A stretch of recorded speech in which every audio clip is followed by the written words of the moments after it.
Welcome to the Internet History Podcast. I'm your host, Brian McCullough.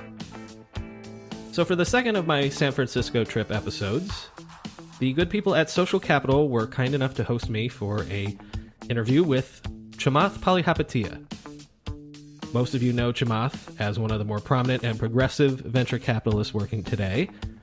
But before he formed Social Capital, Chamath was an early employee at a startup we've already covered, Winamp, was the head of AOL's instant messenger product when that really meant something.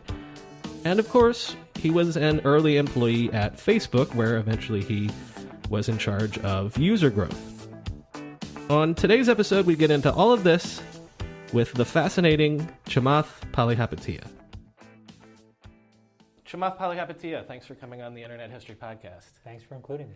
So I think your story is somewhat well known, that you were born in Sri Lanka, moved to Canada, age 6, I think it was. Yeah. You were essentially a refugee from Civil War, so you grew up in poverty, generally. Yeah. But other people that I've spoken to that are either immigrants themselves or the children of immigrants, there's a common theme, which is that the parents never want the kids to do anything risky. They always want them to be doctors, lawyers, something safe. Yeah. Were your parents that way? Yeah.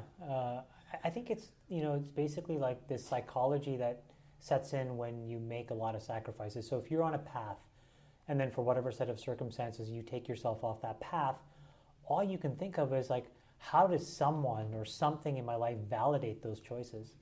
And for a lot of parents, frankly, the most important validation ends up being their children. And so, I would say like my parents had a very traditional worldview, which is where they grew up in Sri Lanka, the smartest kids became doctors or lawyers or accountants. Because in order to do those three things, you had to, maybe go and get a degree in the UK. That's a big deal when you're in Sri Lanka.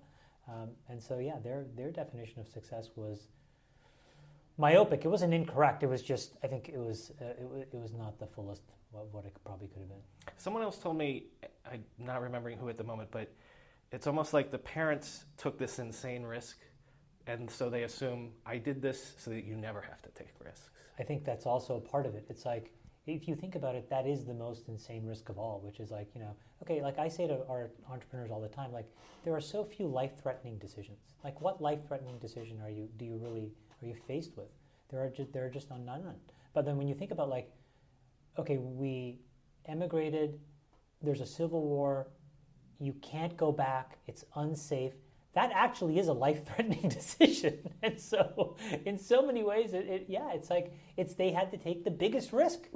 And then they probably, again, coupled with that psychology, they just want you to basically live a very different life, because then it just allows them, well, I think it allowed at least my parents specifically to feel like everything was safe. And then I think the other part of it was they just needed a way to reclaim some sense of stature, because I think they, at least in my case, they just went through a lot of stuff where they never was able to live up to their own expectations of themselves. What was your parents' professions? Well, my dad worked in the health ministry in Sri Lanka, but when we moved to Canada, he worked at a photocopy. Mostly he was unemployed, but then he worked at a photocopy store, and then he was a clerk in the federal government for a while, and my mom was a housekeeper, then she was a nurse's aide, but she was a nurse back in Sri Lanka.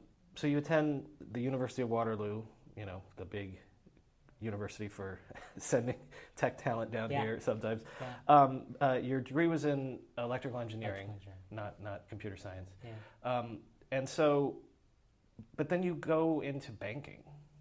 Why banking? Well, I think a part of it is just because I was faced with a very short-term problem, which was just, I had racked up about $27,000 or $28,000 of debt, student debt, even though I was part of the co-op program at Waterloo. So, you alternate work and school, you get paid a little bit, you use that to pay for school, but there are still gaps. So I had that to deal with, number one. And then number two, my parents basically wanted me to go to graduate school. And I was like, well, this is crazy. We're really poor. I have all this debt. And there was these really great jobs on Bay Street, which is the Canadian equivalent of Wall Street. And I got one. And it seemed like all the money in the world. Like, you get paid $55,000, I remember, and like your first year bonus, people would say guaranteed at least $25K. And you're like, 80 grand? I mean, like, I can make $80,000? And so it just seemed like the right thing to do. It was a very prudent decision. Were you good at it? I think you were.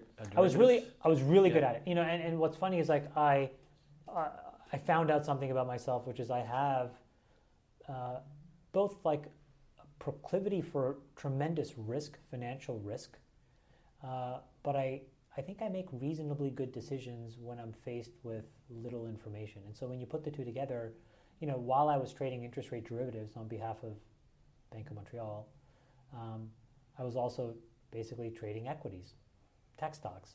And that's actually how I paid off my student debt. One of my managing directors made so much money off of my stock picking. He said, he's an incredible guy, his name is Mike Fisher. And he literally wrote me a check for $27,000. He goes, this is not for you. It's for your student loans. Go and pay it off right now. And I remember, because I worked in this big, huge office tower. At the bottom is a branch. And I literally immediately walked downstairs. I cashed in the check for $27,000. I paid off my student loans. And I just remember feeling like, wow, like what a huge weight. And it wasn't but like 6 months later, I ended up quitting. Mm-hmm. And that's all it took. So if you really, if you think about it, it's like there was a couple of other things, like I didn't get a super bonus and a couple of, but it's like you boil it all down, it's like that $27,000 drove so much of my decision making. It released you to be able to... Dude, $27,000. Yeah. And then and then you think like, what about the poor individuals now who have to deal with hundreds of thousands of debt?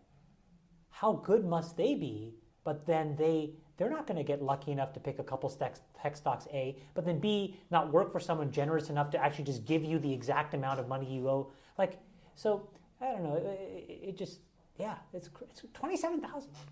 So I read in a couple places that you come to Silicon Valley because you're following your girlfriend. Now my wife. Now your wife. And so just to put this in context, is it 2000 that you come here? 2000. Right, so it's right when the bubble's bursting. Before.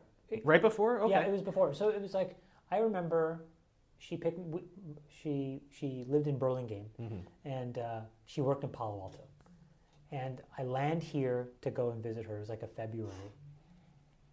And there's not a drop of snow. I'd never been to California. And it is beautiful and sunny. And then she says, great, let's go. I show you my office. And it was like a Saturday. And we get on the 280. And I'm driving down the 280, and on the right-hand side, it's like this beautiful, idyllic water and woods and all this stuff. And I'm like, where am I? Like, what is this place? And then we drive around Palo Alto. She shows me Stanford. And I was like, what am I doing? Because I was like, I just wanted to be around. And another one of our friends had actually also come down to the Bay Area at the time, and he was doing his master's at Stanford. And so the combination of those two, I'm just looking at them like she's working at a startup, or she's working at Ernst & Young, mm-hmm. but working with many startups. Then she went to many startups. And then my other friend, who has now started one of Social Capital's best portfolio companies, I'm looking at these guys and I'm like, man, these guys are like really going for it. Like they're chasing their dreams. And I was like, I got to get here. And so that's when I went back and I just started applying like randomly to every job possible. You interviewed at eBay, and did you get an offer from eBay? I interviewed in the corp dev group of eBay. Uh-huh. I want to get this right. It's like, okay. So for sure it was eBay and Tibco. And one of them was in corp dev, and one of them was not in. One of them was more like technical product, I think. And I got an offer in the corp dev job. I didn't get the other offer, and I got an offer from Winamp as at the time, a business development manager, because what I I played up this whole, I know business because I worked in finance. They didn't even, this is the point. They didn't know the difference between a trader, a banker. They were like, finance equals business. Do you mean Winamp didn't or Winamp anybody? Didn't. No, okay, Winamp we'll didn't. get to Winamp in a second, yes. Yeah, and so like Fred McIntyre, who interviewed me, I'm sure he didn't know the difference. And so, but he saw that I was technical. He's like, technical guy knows finance, which means technical guy knows business. So we'll just hire him and he'll do some biz dev type stuff. And I was just so happy because I was like, it was like young people. And I was like, how are young people in charge of anything? This makes no sense. Like I go back to Bank of Montreal and it's like my boss at the time are in his late 30s, early 40s. His boss is in his mid 40s. His boss is in his mid 50s. And his boss is in his mid to late 60s. And that's all I knew. And here you have 18, 19, 20-year-olds running around like they own the joint. And so, yeah, it was crazy. Well, so I've had Justin Frankel on the show. So I want to go into this a little bit because the other thing about them at the time is they're, 5, 6 guys? It was originally 5 guys backed by Justin's, if I want to remember this correctly, Justin's father and I think a father's friend. And I think between Justin's father and Justin, they owned 97% of the company. Just basically they own the whole company. And then there was the original 5 guys, and then there was these 4 or 5 of us that were hired in short order, kind of after that period. It was, there was 2 guys from France. And it's really, actually, I kind of feel bad because I actually don't remember most of these people's names now even. But I promise to no remembering names, no remembering dates. And so it was a couple guys from France, me, a couple guys from San Francisco, and the whole team was at the time it probably grew at the max maybe to 17, 18 people. So for those listening, reference the Justin Frankel episode for more in depth about this. But Winamp is slightly before, but then in the mix with the whole Napster era. This is when music is being revolutionized. So with no background, no experience, this is your first startup. You're thrown into this, and what are you doing in this? My first deal that I did was unwinding. There was an amazing time where there were I don't even know how to call these types of deals, but it was essentially round tripping kind of deals where you would buy services from me, I would take that revenue and then buy services from you kind Tons of thing. People did that in that area. It was, and so obviously you say it today, it's of course that's illegal. Right. Back in the day, it seemed wow, we were all just doing business with each other. In any event, it was to unwind a deal with a company called MyPlay, which was essentially Dropbox at the time for storing music. And so Winamp was downloadable software. And we had an install screen, and so you could package and cross-sell different apps. Because plugins and things like that. And things like that. And so in our installer, if we placed you correctly, you would just get huge uplift because this is a product that had, I want to say 100 million plus users. And so we negotiated some deal where we got $5 per install or something. Something crazy. Fred McIntyre did this deal. Long story short, MyPlay owed us I don't know, it might as well have been $1 billion. Whatever it was just untenable for this startup to pay. Yeah. And so we were in the midst of unwinding it. That was my first deal, and so it was a little bit of negotiating, a little bit of modeling, and it was a lot of interacting with the product team because it was about extricating a bunch of stuff out of the code base, and that's where I started more of a migration back towards more traditional product. I want to hit on that just real quickly because it's more common now. But the fact that 7 guys or however many, less than 10 guys, got to 100 million user base. It's insane. It is insane. Even 100 million users of anything today is probably at least a top 50 app. Excellent, but in an era when there's the internet 300 million people on. Well, I was going to say, I think the internet was at least 1/10 of what it was. Yeah. So it just meant a lot more. And also, I actually think, to give Justin credit, it was also the first real consumer-facing development platform of any importance. The number of skins and plugins. The one thing we never had was a real economic model, but we had an unbelievable level of developer adoption, and we actually showed that there was a way where once you had scale, you can rewire distribution and give the massive long tail of companies access to a massive user base. Today, that just seems like, oh, duh, that's obvious. Android and obviously like iOS and the iPhone. But yeah, back then it was still a really big deal because the only other way that you could do it was, for example, like AOL would do these things called carriage deals, and they would charge you an arm and a leg. You would go and raise money from a venture capitalist. He or she would give you 20 million bucks.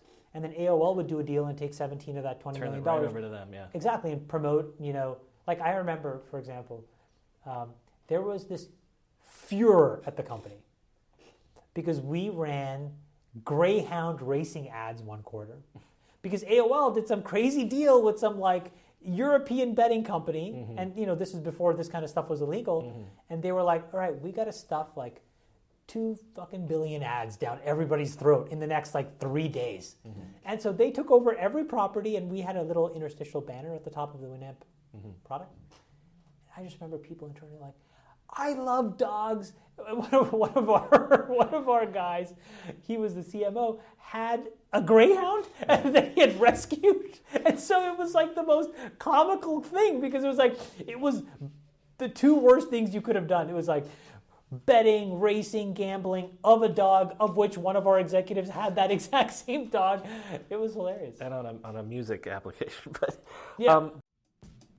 All this week, I'm going to be telling you about Miro. At first glance, Miro might seem like just a simple digital whiteboard, but Miro's capabilities run far beyond that. It's a visual collaboration tool where the whole team can build on each other's ideas and create something innovative together from anywhere. Think of Miro as your team's visual platform to connect, collaborate, and create together, even when you're not actually together. In the office, remote, or a mix of the two, with Miro, your team can connect, collaborate, and co-create in one space, no matter where you are. Strategic planning becomes easier when it's visual and accessible. Tap into a way to map processes, systems, and plans with the whole team so they not only view it, but have a chance to give feedback. And with over 100 integrations, it works where you already work, whether you want to edit your Google Docs, resolve Jira issues, or collaborate over Zoom. Empower your entire team to take ideas from better to best with Miro. Sign up today at Miro.com/podcast. And if you use that link, your first 3 Miro boards are free forever when you sign up. That's Miro, Miro.com/podcast. Let's say you've been stewing about a health problem you've been having. And so you almost resort to texting your group chat to get your friends' opinions. Well, you're extremely unlikely to find quality medical advice in your group chat, but you can find it from a doctor on ZocDoc. Thousands of medical professionals on ZocDoc stand ready to help you. They listen like a friend and give you the expert care you need. ZocDoc is the only free app that lets you find and book doctors who are patient-reviewed, take your insurance, are available when you need them, and treat almost every condition under the sun. No more doctor roulette or scouring the internet for questionable reviews. With ZocDoc, you have a trusted guide to connect you to your favorite doctor you haven't met yet. Millions of people use ZocDoc's free app to find and book a doctor in their neighborhood who is patient-reviewed and fits their needs and schedule just right. Go to ZocDoc.com/Techmeme and download the ZocDoc app for free. Then find and book a top-rated doctor today. Many are available within 24 hours. That's ZocDoc.com/Techmeme. ZocDoc.com/Techmeme. So we sort of alighted over this. AOL bought Winamp, combined it with Spinner. With Spinner, yeah. Right. So basically what happened was like when I came in, there was these 2 guys. One had split his time on Winamp. One split his time, this guy Dave Cotton, on Spinner. And Spinner was more internet radio. So it's like kind of like Pandora and iTunes basically, for but first generation versions. And while Justin remained intact at Winamp, the 2 founders of Spinner kind of very quickly kind of transitioned away. 2 great guys, Dave Samuel and Josh Felser, who now run Freestyle VC. And then it was this cohort of this amalgam of people, and we had to run the 2 assets together. So we used to call it Spinamp, Spinner and Winamp. And that was really cool because like I got exposure to both the music streaming part of the business and then the more traditional sort of like, box software, freeware, shareware kind of side of the business. And both were very different. Culturally could not be more different. Yeah, well, we'll get to that in a second. I want to just ask one question about what AOL acquires, because Rob Lord told me, like, if managed well, there was no reason why Winamp, Spinner, what AOL had in like 2000, 2001, couldn't have become iTunes in 2006 if not. So even more specifically, I totally agree with Rob, because I want the record to state the actual first 99-cent download store was launched by me and a group of guys on AOL servers. And what happened was, because we were in the middle of this merger, we actually went to Warner Music. We were merging with Time Warner. We went to Warner Music and we said, hey, we want to test this concept of 99-cent downloads, because the only other way to consume music legally were through these horrible products called MusicNet, and like it was terrible with DRM, and it was just bad. So Warner gives us like, I don't know how many songs, like call it 50 songs. And so we allowed you to one-click buy for 99 cents and charge it to your card on file, which every AOL user had because they were paying for dial-up. Oh, right, yeah. It had unbelievable conversion rates. And so we put the whole business case together, and we went to AOL management, and we said, we have to do this. This is obvious. And our boss, great guy, his name is Kevin Conroy, goes, and I with me, and I went with him, sorry. We built the case. And you had these like dopes that were running this company who were more concerned about politics and preserving their job, and they killed it. And it was a real shame. And Rob's right. And then like I remember sitting in the New York offices of AOL Music. This was probably in 2003 or whatever, when they like launched their own 99-cent download store or whatever. And you're just looking at it. You're like, you just felt like such a dope. Because you're like, oh my God, we did it. It worked. We were showing like, 7, 8, 9% conversion rates to download and buy this music. Nope, no thank you. So a brief word on the dopes a little bit. After the Time Warner merger, just either personally your impression of working at a big company like AOL or... So I was very inoculated. So the culture of... First let me unpack Spinner versus Winamp. We shared an office on Alabama Street, Potrero Hill. It was a huge converted sweatshop, literally sweatshop. The outer ring was all Spinner employees. The inner ring was Winamp. They tarped off the interior and turned off the lights so that they could live in a darkened work environment. They then started to only show up at nights and on weekends. So that's how toxic the culture was. They're literally quarantining themselves. I mean, literally, we're like, I want nothing to do with these other people. Navigating that was hard enough. But then every now and then we'd fly to the East Coast, and you were just confronted with these people who at a moment in time were just unbelievably on top of the world.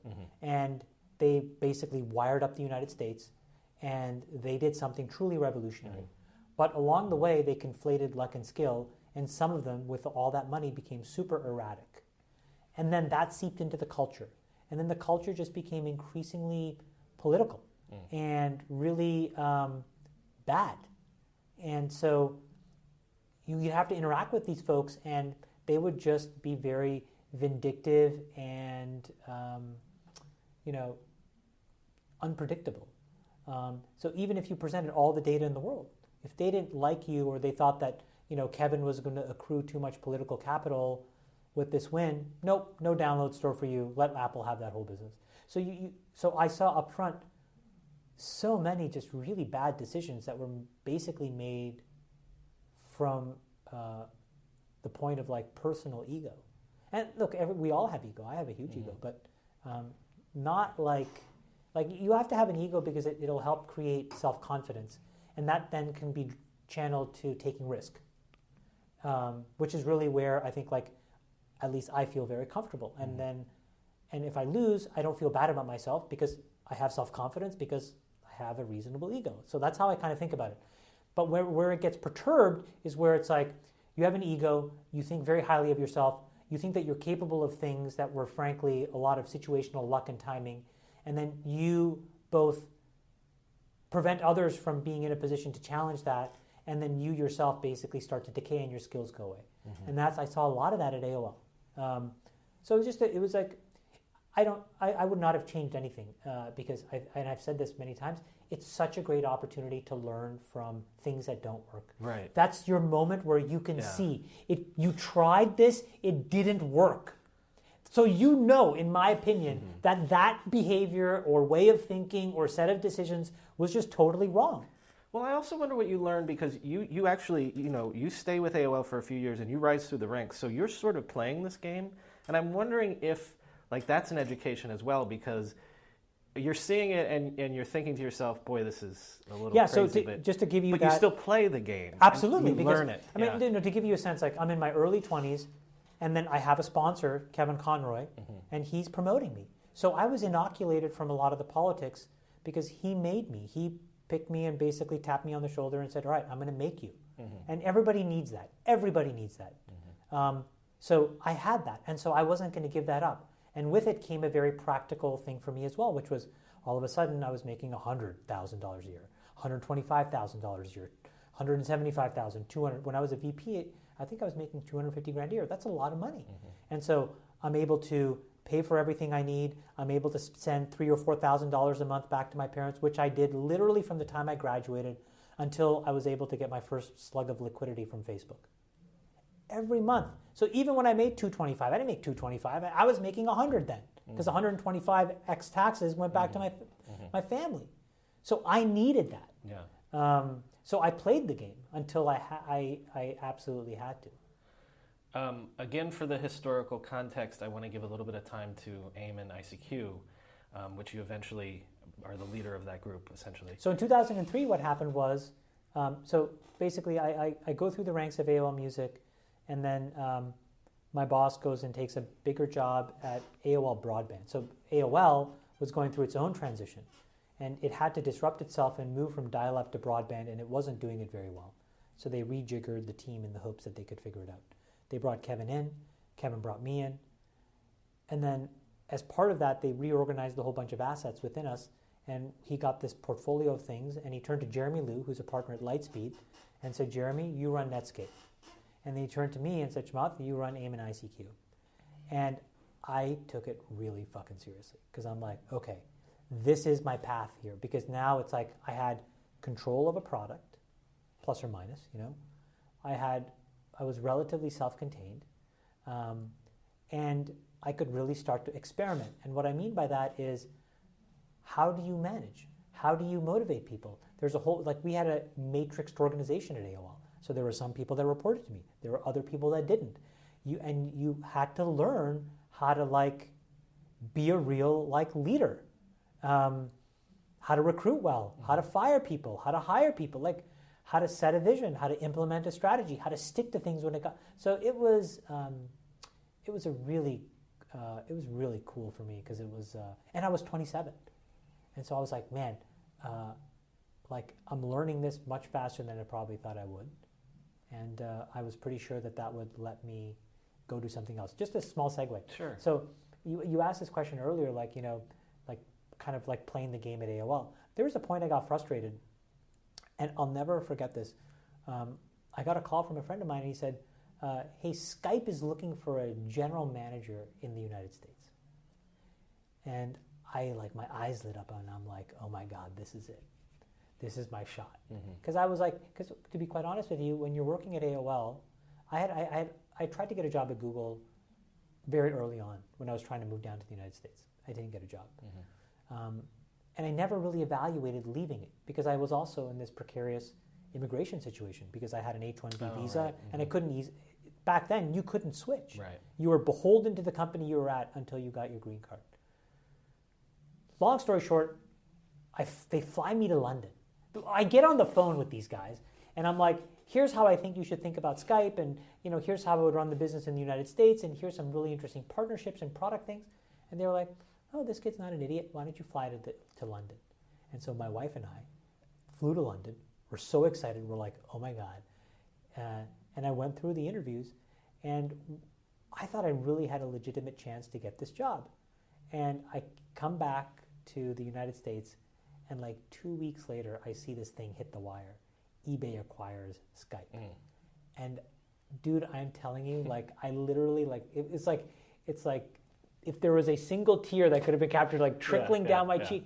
So that was the only other time, by the way, that I ever thought about like just quitting. Otherwise, I was like, I'm going to learn as many things as I can, and I'm going to put points on the board, and I'm going to at least give myself some bona fides. I didn't know at the time that Winamp would matter. I didn't know at the time that AOL Music would matter. And you could claim today that they don't matter that much. But I was pretty sure that the AIM and ICQ thing would have mattered. Well, let's just real quick to give credit to that.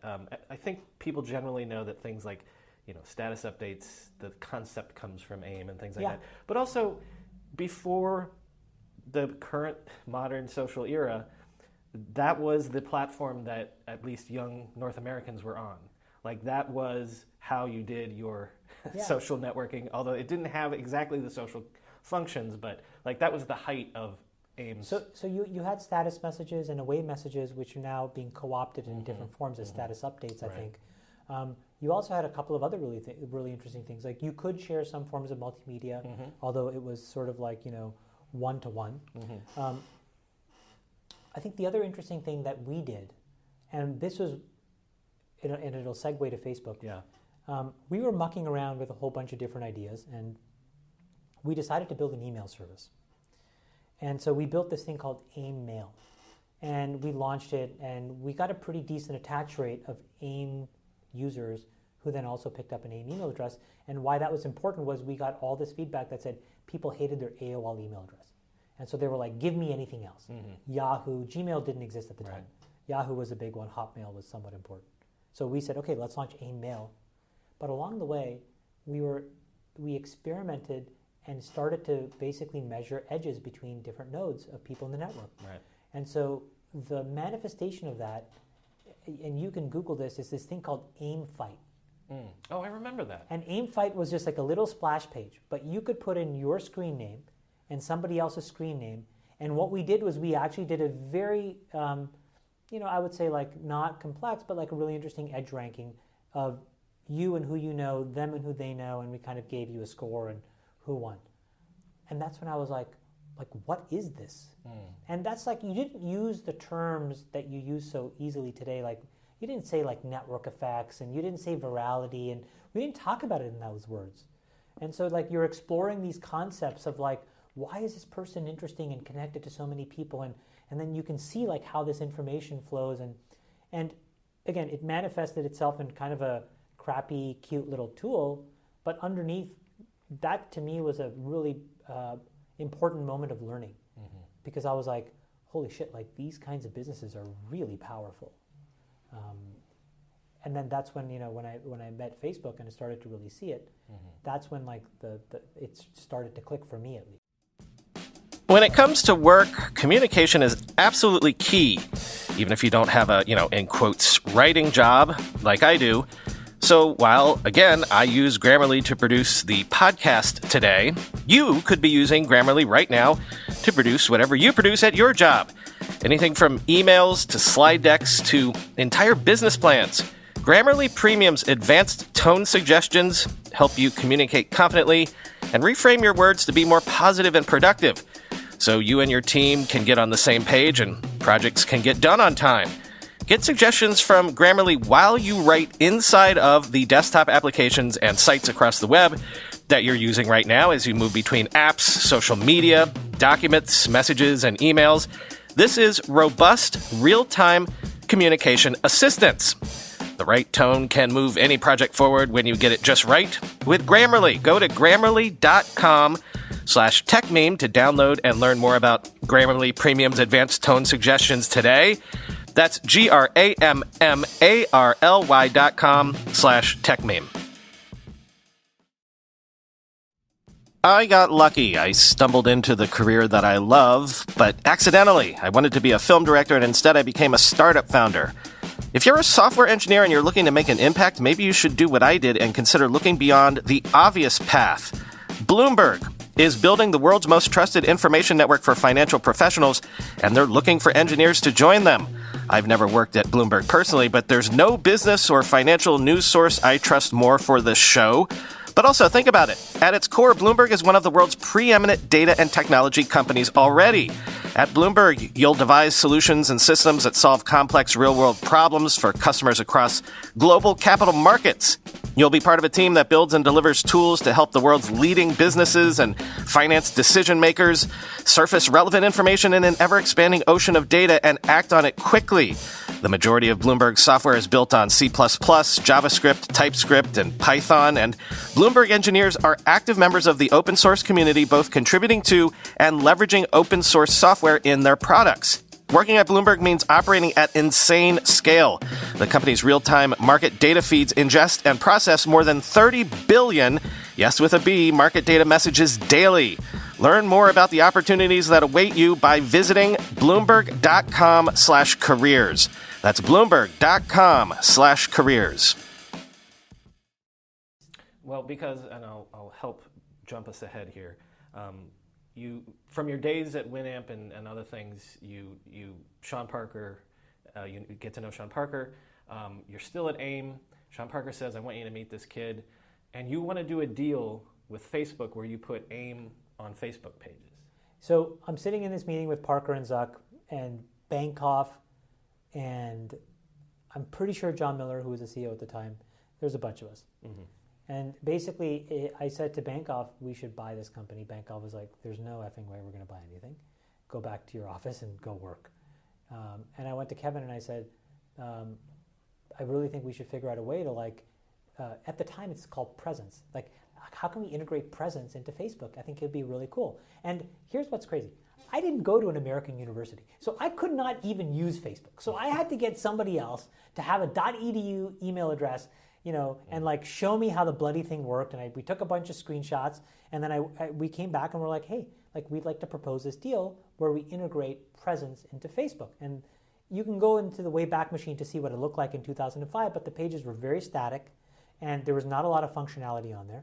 And what we would do is we would bind your screen name to your name, and you could click on it, and from the Chrome of your PC would boop, out would pop AIM. Because to be clear, there was nothing like Messenger or anything like that. There was nothing. Yeah. There was nothing. And I thought it was a fantastic deal. And, we got a lot of good PR for it. And, the most important thing is I got a chance to meet a lot of the folks at AIM, at Facebook, and obviously that helped when I was thinking of joining. Right. So there's an intermediate stage where you're at Mayfield for a few months, but then how is it that you're either asked or do you try to join Facebook? It was kind of like, it was some combination of Mark was like, hey, why don't you interview with a bunch of the guys and we can talk about doing something. And I was like, okay, let's have these conversations. And I remember I met with Owen, Van Natta, Adam D'Angelo. Mm-hmm. D'Angelo now runs Quora, Dustin Moskovitz, who now runs Asana, Matt Kohler, who's now a GP at Benchmark. What was your impression of them? So I think it was good but odd. It was hard to really did I say I had an awesome insta connection with any of them? No. But I liked them, but it was it was an interview, and I was getting to know each other, and I was like, yeah, this is cool. And honestly, I would say the same thing about Mark as well. It's when you see him today, the growth that he has gone through, this guy is a top 2 or 3 person in the world, period. And so, and when you meet him, he is now. He's still normal to me. But when you meet him back then, he was he was like everybody else who was figuring it out. Right. Okay. And by the way, he has a real humility about that, which I think is really powerful. And hopefully we all have that if we're in a position to be that both skillful and lucky. Mm-hmm. But yeah, so he was cool, but it wasn't obvious this then, right? By no means, right? And so it was kind of we spent time together, and then I had to go back to what I thought was important, which is that whole process of AIM was hey, like these kinds of businesses are really interesting businesses, A. And then B, there's all these things that you can do if you can actually create this density.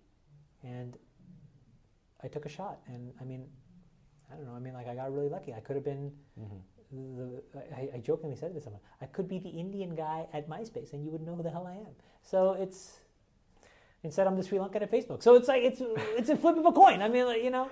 Well, so when you do join, what are your marching orders? What do you do? And actually, what's the year? It's after they've 2007. It's after they've opened up, gone beyond well, schools. It's funny. So like, you know, I started full time. This was a weird time as well because in my life, my dad went through a really tough health scare, and he was like intubated and he had cardiac arrested, and so I missed the launch of Facebook platform. I remember this because I was supposed to be there. And then I got back, and I think I was in the seat like maybe in like the middle part of 2007. Okay, and so your marching orders are to do? It was a mishmash. It was like I think it was called like product marketing and operations. So it was like it was like everything. It was like platform, but it was also like customer operations. I think at some point HR and legal reported to me. Basically, it was like this amalgam of all the things that were not under Owen, and specifically not core product and engineering, which was under Because that's Mark. Mark's, right? Yeah. And so it was like ancillary product. It was also a deconstruction of Owen's role in a weird way, because that was like a really passive-aggressive phase in the company. Transitioning out around that time. Yeah. So basically, like, you know, my first year was really working on the launch of these ad products. Beacon and the self-service ad tool. Now the self-service ad tool is just a huge success, huge home run. Right. And the two, I mean, the team that built it so small. It was like a handful of folks, and you know, like the guys that like literally initially scaled it. One guy, this guy Tim Kendall, fantastic guy, who's now I think the number 2 guy at Pinterest, and this other guy Alex Schultz, who's still at AOL. Facebook. Oh, sorry, Facebook. And then there was this thing called Beacon, which, you know, that was like me, Mark. It was so funny. The thing that we all spent the time on because we thought it was the coolest, me, Mark, Aditya Agrawal, who's now the CTO at Dropbox, and D'Angelo, was just a huge disaster, obviously. Right. You know, lawsuits. And so you never know. Right. The thing with the smallest group of people is now a multi-billion-dollar, you know, tens of billion-dollar revenue channel for Facebook. Was Beacon you guys' attempt not to do AdSense AdWords, but to, all right, we're going to revolutionize advertising the same way that they did, and it's not that you're trying to one up them, but I'm saying, was that your shot? Yeah. At like, yeah. We're going to change the game. Yeah, the rhetoric that we had at the time was like, social actions will create a lot more engagement, and we can do a lot to drive demand fulfillment. So we used to segregate the world and say there's demand generation, which is getting people to want things. And then there's demand fulfillment, which is actually closing the loop. And we thought social actions would close the loop. And so how do we get social actions? Oh, we'll just install a little snippet of JS on this other website. We'll figure out you bought some movie tickets. We'll take that action. We'll publish it on your newsfeed, and everybody will love it. And it turned out that was not. But now you look at it, and it's like, look, you get retargeted. There's so much, information stealing, sharing, whatever you want to call it.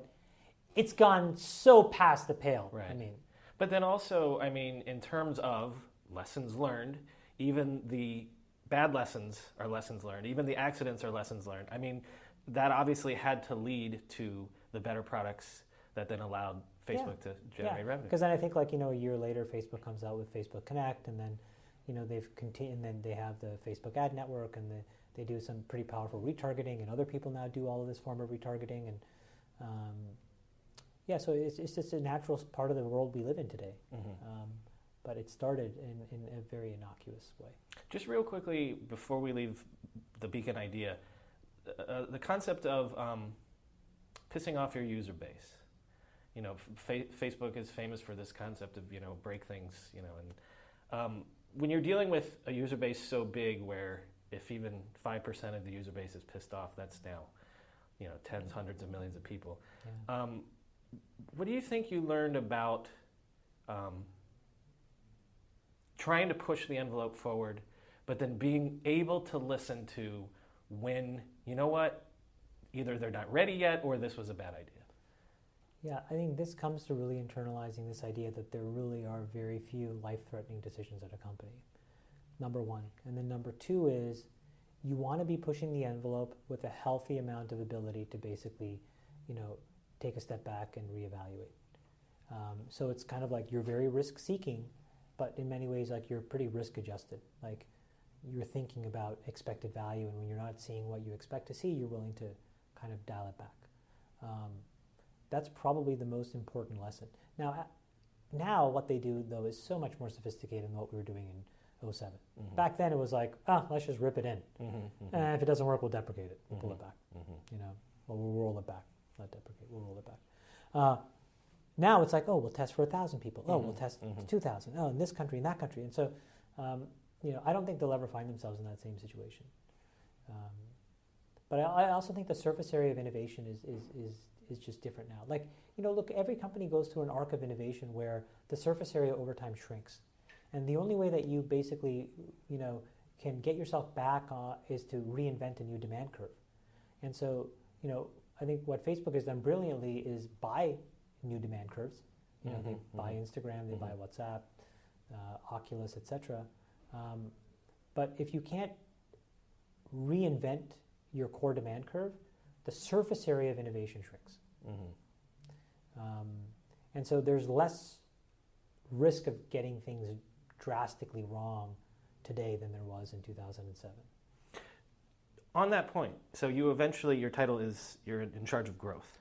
Growth and mobile and international, yeah. Specifically on growth, I feel like now with the passage of time, in retrospect, people could feel, well, they cracked the social, so it was just inevitable. Once, it's a ball that keeps growing, a snowball going downhill.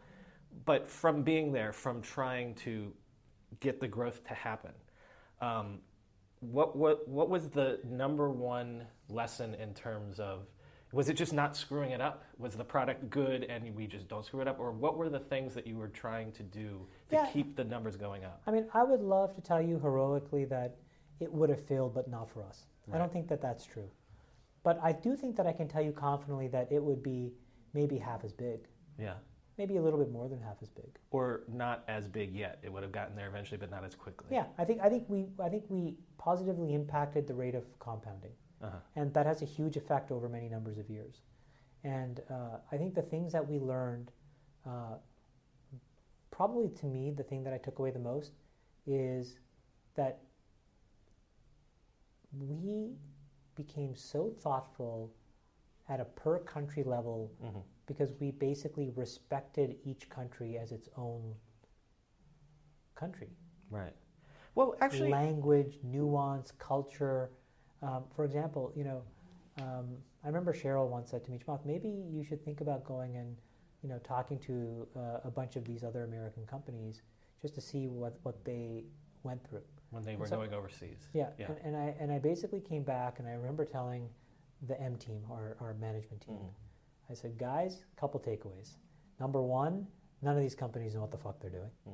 And number two, we're not using this as a way for a bunch of overeducated MBAs to get an expat package to travel the world.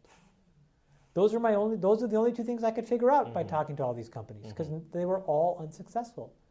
And so the best thing that happened was we ended up hiring this guy on my team. His name is Javier Olivan, Spanish kid, now a man, and a big guy at Facebook. And it was amazing because he just had a cultural sensitivity to Europeans and then specifically Spaniards, and then it's the light bulb goes off. And so I'm like, great, I want to hire Javi in Japan. And we find this guy who worked at Yahoo Japan, and he was incredible. Then we find a person in India, then we find a person in Russia, then we find a person in Brazil, and then we start to fill it in, and it just becomes obvious because they're like, here's the playbook. And we experiment, and each country could be treated differently. And is it tweaking on the margins to be sensitive to the differences in cultures? But does the core product essentially work all over the world? It's all the things around it as well. For example, I remember in Russia, Katerina, who's our countryman, or Katya, she comes to us and she's like, I think we should basically just create like static Facebook profiles for every single Russian. On the off chance that they're narcissistic enough to click on search for their own name, they'll end up landing on this profile. And I remember thinking, this is just absolutely insane. Mm-hmm. And frankly, it worked. And it's like, it's like you have all of these people that are claiming their profiles. And I suspect at some point, like, that's when V Contacta realized, oh my God, we're going to lose. And I also suspect that's roughly when Yuri Milner was like, hey, wait a minute. This thing's going to take over the world. I need a piece of this. I need a piece of this. Yeah. But the core product still functioned the same. Yeah, I would say 98% of it. But look, I would tell you, you and I have less than 1% difference in DNA. Right. But there's huge differences. And so it's that last 1% that can make a big deal, but they have to be interpreted culturally. That was probably my biggest takeaway. Mm-hmm. Then the other thing was, again, I just think, like when you have a culture of experimentation, a culture of always learning, a culture where you don't celebrate the wins, you celebrate the learning, and you don't hold people accountable for being wrong as long as it's a first-time mistake. 2 questions before we leave Facebook about people. What was Sean Parker's contribution to Facebook? It was unbelievably important, and it is the most important thing that ever happened, which is he architected a capital structure that kept Zuck in control. Parker got a lot of the company for working there a year, and he's worth every penny of it. Because in any other situation, Zuck would not be running that company. Mm-hmm. There's just no way the way that company evolved. No chance in hell. Yeah. And so Parker deserves an immense amount of credit for that very specific and important thing. You should know that sound. That's the best kind of notification you can get. It's the notification of a new sale on Shopify. Shopify is the commerce platform revolutionizing millions of businesses worldwide. Whether you're selling artisanal foods or handcrafted prompts for AI prompt engineering, Shopify simplifies selling online and in person so you can focus on successfully growing your business. Shopify covers every sales channel from an in-person POS system to an all-in-one e-commerce platform. It even lets you sell across social media marketplaces like TikTok, Facebook, and Instagram. Packed with industry-leading tools ready to ignite your growth, Shopify gives you complete control over your business and your brand without having to learn any new skills in design or code. And thanks to 24/7 help and an extensive business course library, Shopify is there to support your success every step of the way. My main company, ResumeWriters.com, has used Shopify for years now, exclusively. It's your turn to get serious about selling and try Shopify today. This is Possibility powered by Shopify. Sign up for a $1 per month trial period at shopify.com/ride. All lowercase. Go to shopify.com/ride to take your business to the next level today. Shopify.com/ride. I want to talk some more about Miro, that visual collaboration tool we spoke about yesterday. Think of Miro as your team's visual platform to connect, collaborate, and create together, even if you're not actually together. And that's what I want to focus on today. The shift to distributed work has broken so many old and existing processes. Miro gives your entire organization a way to replicate in-person meetings and rituals to drive the business forward, no matter where you're working. View and share the big picture overview with the whole team in a cinch.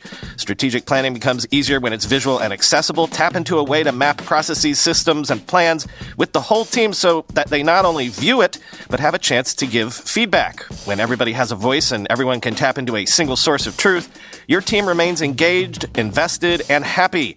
Watch silos crumble across departments with a whole host of tools and features designed to foster inclusive, democratic collaboration. Empower your entire team to take ideas from better to best with Miro. Sign up today at Miro.com/podcast. And if you use that link, your first 3 Miro boards are free forever when you sign up. That's Miro, Miro.com/podcast. You've spoken on this already slightly, but seeing Mark evolve, as you said, into now one of the greatest CEOs. I greatest human beings in the world. That's right, you said greatest human beings in the world. But specifically as this leader of a large organization, do you feel like it was innate in him when you first met him, or was it literally a skill that he had to acquire? I think that you're born with some innate capability, And then I think the situation allows you to explore the depth of that capability. And in Mark's case, it's extremely deep. So could others have gotten 2/3 as far? Yes, many people. Some subset will have gotten 80% as far. Some even smaller subset would have gotten 90% as far. The question is, how many people could have taken it this far? A very, very, very rare few. And fortunately, we don't have to answer the question because he's doing it still. Mm-hmm.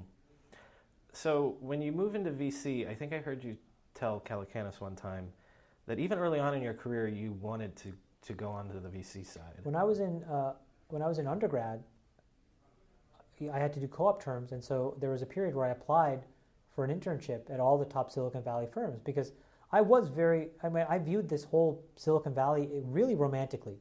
And I would surf the websites of these VC firms, and I knew all the names, and I knew all the names of the firms, and I got rejected. And so it was always in the back of my mind, if I ever had a chance to do this, I wanted to do this. This idea of like being at the foot of creating things for the future seemed what an unbelievable pursuit to spend the rest of your life doing. You like being in at the very beginning. Very beginning. I'm actually, like as an example, like here, like at Social Capital, I am worthless when things start working because my brain turns off. I started to become worthless at Facebook internally because I was like, I'm bored. Is it because you feel like there's nothing that you can contribute anymore? I've successfully got the engine turned over. I've solved again, when the surface area shrinks beyond a certain point. You like the puzzle. I lose interest. Yeah, because I've solved the game. I feel like, I've figured it out. Yeah. I'm not saying it in the sense that I'm taking credit for it, but it's like once I understand how the whole thing works, to me it loses its appeal. What's exciting is starting from nothing. There's a jumble of puzzle pieces on the ground, and you have to start. To me, I get huge energy from that.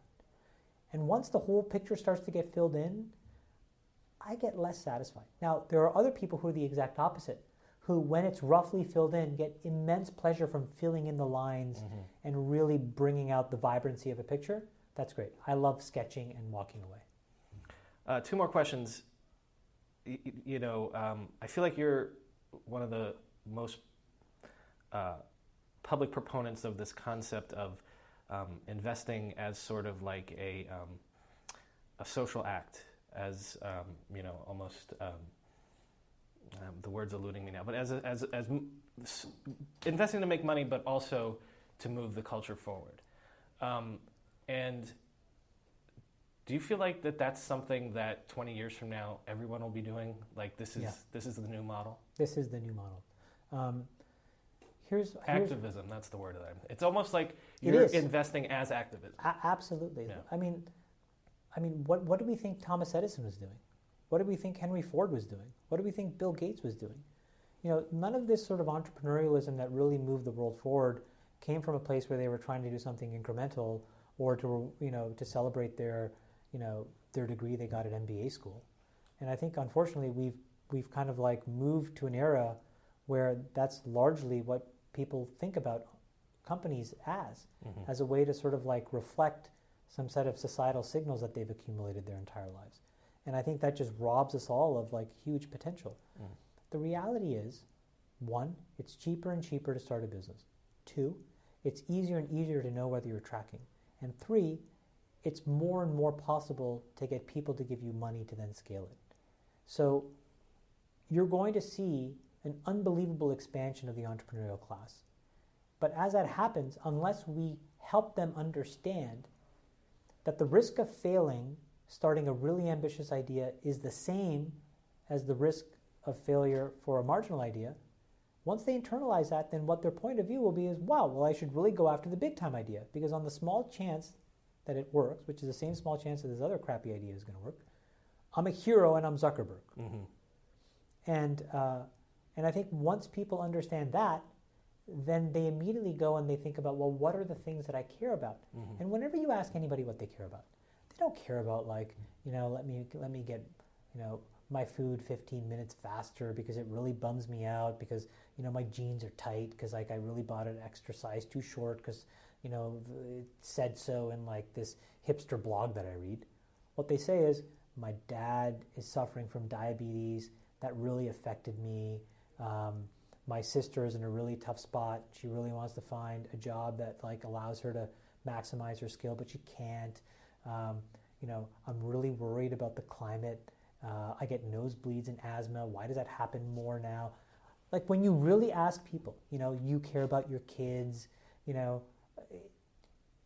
why aren't we then creating a platform that allows people to reflect that moral and ethical framework in what is the most important thing that they can do, which is to start something that then pays that off.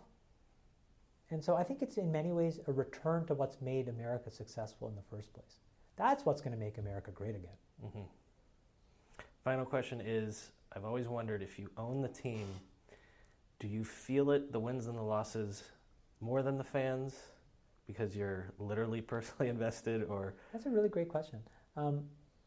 What's been the most amazing thing about being involved with the Warriors, quite honestly, is I have been exposed to some of the most incredible men that I've ever been around. And these are like young men that have literally like sacrificed their entire lives to perfect something, which is just something like I don't think you can really appreciate it until you see it up close. Like the sacrifices and the span of the sacrifices that they make. It's not really describable in words. Like this whole it's 10,000 hours. It's just so much more than that. It's the personal relationships, it's their bodies, it's their mind, it's all of this stuff. That's A. But then B, the complexity of their personalities, like their intellectual curiosity about things, and that's been so underfed because this other part, they've had to feed this other part. So I don't feel the wins and losses as much. I would probably pay them for what I get from some of these guys, which is that when they come to my house and we sit down and we just talk, like they're so thirsty to learn what's happening in the world and be a part of it. And they view basketball for what it is, which is a really amazing thing that gives them a platform. And they are a great example of they have a moral and ethical perspective, 201, at least for the Warriors players. I can't speak to other players because I don't know them as well. And so, yeah, it's almost what you're saying is you're experiencing it more on a personal level because you know the players personally. So you're experiencing it through them. I find it very hard. I find it very hard, frankly, A, to meet new people because it's just harder and harder. And then B, to meet new people where each of our guards can be down, where I'm not trying to impress them or they're not trying to impress me. And that's a hard thing to find, especially as you grow older. So you increasingly spend time more with your family than anybody else as a result, I find, at least in my life. And so what I find in them is like a group of young people that you can just it's like you're back to, a group of guys sitting at some startup on Alabama Street, Potrero Hill, and you're both really optimistic about the future and you're learning. And it's really cool. Well, Chamath, thank you for contributing to the project, coming on the show, and remembering your amazing story for us. Thanks, Steve. If this is the first time you're listening to this podcast, please subscribe to us on your podcast app of choice. There's plenty more great internet history where that came from. And if you're a longtime listener, then you know what to do to help us out. Rate and review us on iTunes. Because iTunes gives credit to reviews and ratings, and the more great reviews we get, the more people will discover us. As always, there's more info on our website, www.internethistorypodcast.com. The show's Twitter handle is @NetHistoryPod, and my personal Twitter is @BrianMCC. Thanks for listening.